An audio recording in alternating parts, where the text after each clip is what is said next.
जैसे एक छोटा सा बच्चा भी जब हम किसी स्कूल में भेजते हैं, पाठशाला में भेजते हैं, तो उसे अध्यापक की जरूरत पड़ती है।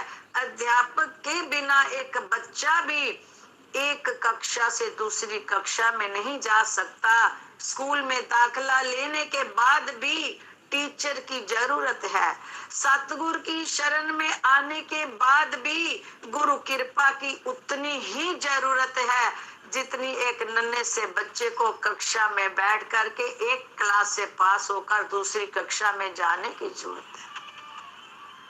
तो इस जीव को भी, जो कि घोर कलिकाल में माया की चारों तरफ की लपेट में आ रहा है, इससे भी सतगुरु की कृपा की, सतगुरु की दया की, अपने मालिक की रहमत की निरंतर उतनी ही जरूरत है जितनी एक अबोध बच्चे को स्कूल में पहुंच जाने पर। तो ये जीवन जो है इनकी दया से ही अपने लक्ष्य की ओर आगे बढ़ सकता है, अपनी मंजिल की प्राप्ति कर सकता है। इसलिए हमें सतगुरु से यही फरियाद करनी है, जहां जाऊं जहां देखूं तू ही तू नजर आए। तेरा साथ होगा, तू पास होगा, तू मुझे निरंतर सामने सम्मुख नजर आता रहेगा, तो तेरा सिमरन, तेरी याद मेरे रोम रोम में रम जाएगी।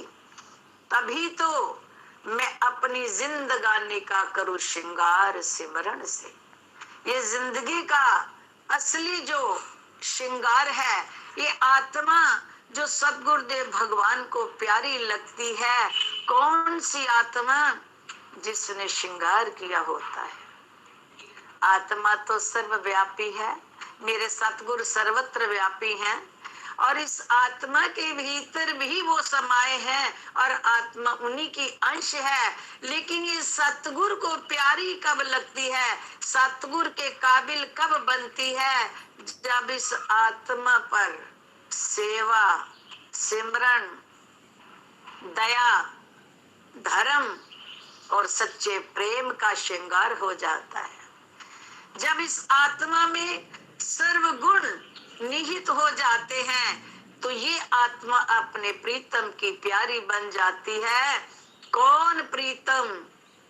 हृदय में बसे हुए सद्गुरुदेव भगवान, श्री नंगली निवासी भगवान, यही इस जीव की आत्मा के सर्वोसर्वी हैं। लेकिन आत्मा इन तक तभी पहुंच पाती है, ये उनके काबिल तभी बन पाती है, जब सतगुरु के बताए हुए नुक्ते पर निरंतर ये प्रयत्नशील रहती है, इसमें एक लगन बनी रहती है। कैसी? कि मुझे अपने सतगुरु को रिझाना है, मुझे उनसे मिलना है, उनके बिना मेरे जीवन का एक पल भी सुखदायी नहीं है। जब रोम रोम में अपने सतगुरु की अनुभूति होती है, श्वास श्वास में सतगुरु का साथ मिलता है, सतगुरु का आभास होता है, तो स्वतः ही ये जीव आत्मा भीतर से प्रसन्न चित्त रहती है। कोई ऐसी दुनियावी वस्तु नहीं है, ना ऐसी कोई संसार में दौलत है, ना साइंस के पास ऐसी कोई पढ़ाई है, ना जगत की किसी रचना में ऐसा कोई साधन है जो अंतर जीव आत्मा को प्रसन्न कर सके। संसार के समस्त साधन हमारे शरीर को सुखी करते हैं, हमारे व्यवहार को आगे बढ़ाते हैं। संसार के समस्त साधन हमें तमाम दुनिया के कार्य करने में सहायक बनते हैं, लेकिन भीतर की आत्मा को, घट में बसी हुई जीव आत्मा को खिला रखने के लिए गुरु प्रसाद उर्द कमल विगास। हमारी अंतर आत्मा तो केवल गुरु की कृपा से ही खिली रह सकती है। आत्मा का हृदय का कमल जो है वो सतगुरु की कृपा से ही खिलता है। इसलिए इस आत्मा को तो सतगुरु की कृपा की निरंतर जरूरत है।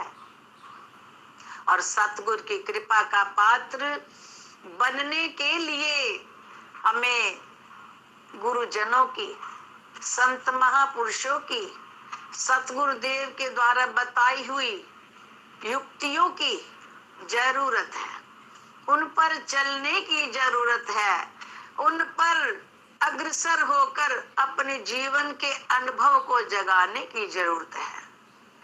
ये विषय ऐसा है कि वाह प्या जाने या राह प्या जाने। जिन्होंने तो अपने सतगुरु के वचनों को हृदय में उतार करके उन पर जीवन को ढालना शुरू कर दिया और गुरु की कृपा से उन मंजिलों पर चलना शुरू कर दिया, ये वही जानते हैं कि गुरु कृपा क्या है, गुरु की दया का आनंद क्या है, सतगुरु की मेहर की बरसात क्या है, सतगुरु का साया क्या है। क्योंकि ये तो गूंगे का गुड़ है प्रेमियों।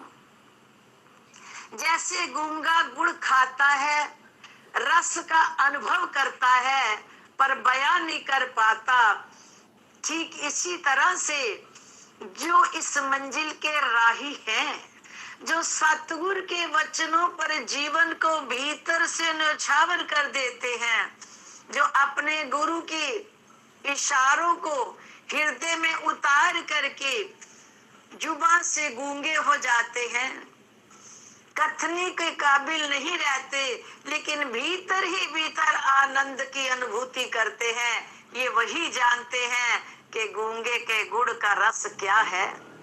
क्योंकि गुड़ का रस गूंगा अनुभव करता है, महसूस करता है, मिठास को देखकर, मिठास को लेकर उसका चेहरा बता देता है कि इससे रस आ रहा है, लेकिन बता नहीं पाता। ठीक इसी तरह से जो मेरे सतगुरुदेव भगवान के, जो श्री नंगली निवासी भगवान जी के आशिक दीवाने बन चुके हैं और उनके वचनों को जो जीवन में ढाल रहे हैं, उनके संकेतों से अपने जीवन को निरंतर उसी पर अग्रसर किए जा रहे हैं, ये उनके अंदर के अनुभव ही जानते हैं कि इस मार्ग पर चलने से कितना आनंद है, कितना सुख है, कितनी सहज में ही ये जीवन की हर उलझनों से छुटकारा मिलता जाता है। क्योंकि सतगुरु क्या है? सतगुरु सर्व समर्थ है। सतगुरु क्या है? मेरे गुरुदेव भगवान क्या है? जिनकी महिमा बयां करने के लिए 7 समुंदर मसी करूं, लेखनी सब बन राय और सब धरती कागज करूं, सतगुरु महिमा कही न जाए। ना सुनाई जा सकती है, ना बताई जा सकती है, ना लिखी जा सकती है। मेरे सतगुरु क्या है, ये बस क्या है, ये यही जानते हैं। ना वेदों में, वेदों ने भी नेति नेति कह करके अपने आप को मूक कर लिया कि सतगुरु की महिमा बयां करने के लिए शब्द नहीं है। तो जिन प्रेमियों ने इस इलाही दरबार से, इस नंगली सरकार से, मेरे श्री दादा गुरुदेव भगवान जी से अपने दिल का रिश्ता जोड़ा है, जिन्होंने इनके मार्ग पर चल करके इनके वचनों को जीवन में ढाला है, ये वही जानते हैं कि इनके हो जाने के बाद जिंदगी क्या बन गई। क्योंकि मेरी जिंदगी में क्या था, तेरी बंदगी से पहले मुझे कौन जानता था, तेरी बंदगी से पहले मैं तो खाक का था जर्रा, मेरी और क्या थी हस्ती। यूं था पेड़े खा रहा था तूफान में जैसे कश्ती, तूने भर दिए हैं मोती। तेरे मिलने के बाद मेरे जीवन के रोम रोम की कीमत पड़ गई। मुझे अपने एक एक श्वास की कीमत समझ आती है। ये जिंदगी क्या बन गई। जो श्वास तुझसे जुड़ जाता है, जो श्वास तेरे शब्द में रम जाता है, वो श्वास कितना सुखदाई हो जाता है, वो पल कितना आनंदमय बन जाता है, वो घड़ियां कितनी सहजता में में मगन कर देती हैं। ये अनुभव का विषय है, कथने का विषय नहीं है। सच में ये आनंद कहीं बाहर से नहीं मिल सकता। हमारे सदगुरुदेव भगवान श्री स्वामी जी महाराज जी ये फरमाया करते थे, जीव तू ब्रह्म स्वरूप है। गुरुवाणी का वाक फरमाकर वो अपने अनमोल प्रवचनों में बड़ी सहजता से समझाया करते थे और फरमाते थे गुरुवाणी का कथन कि जीव तो ब्रह्म स्वरूप है पर अपना मूल पहचान। जीव तू क्या है? तू ब्रह्म का ही तो रूप है, तू ब्रह्म से अलग नहीं है, तू ही तो ब्रह्म रूप है। पर अपने आप को पहचान तो जान पाएगा कि मैं क्या हूँ।